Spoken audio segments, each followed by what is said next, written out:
Someone had asked me before how I take an image of somebody and bring it into Illustrator and prepare it for cutting. And this is just text in this case.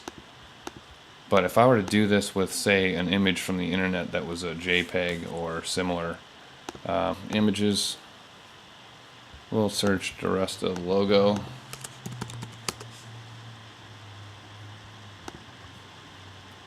And we'll take this one here. I'm going to say view image. There it is. It's pretty small. We'll just take that and drag it to my desktop. Now we have a little temporary file here. And I'm going to bring this into my Illustrator. If this wasn't text and I was starting off with an image such as this, what I would do is go to Object and then Live Trace and pick the tracing options. Now what it'll do, if you click preview, you're going to set this mode to black and white because you only want one color for this, and you only actually want the black and you want the positive K shapes, not the negative, so you're going to pull all that out by hand later. You'll see what I mean in a minute.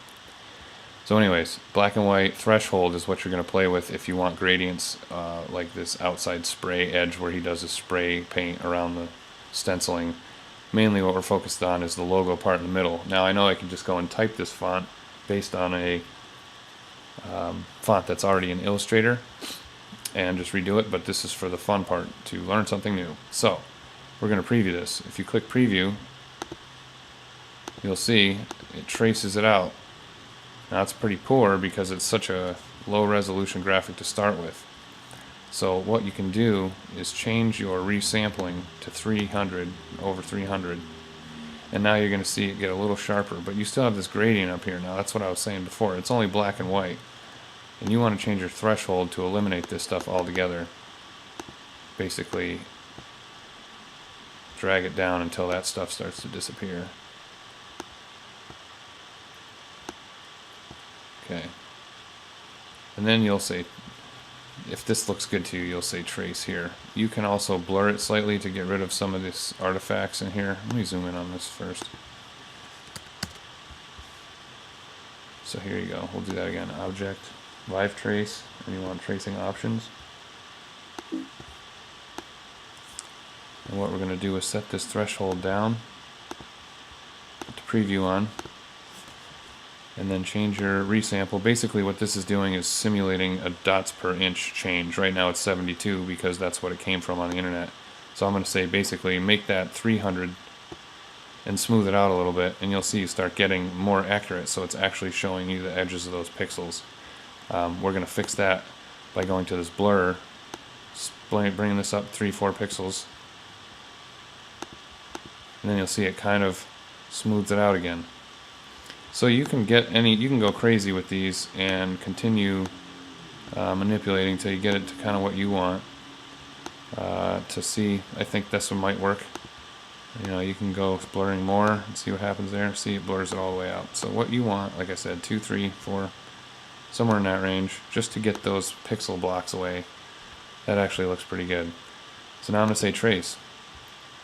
Now that it's traced technically, you can tell because it's not like it used to look, which is like this. Now it's traced. And then you are going to release this one, expand. Object and fill, we'll say OK.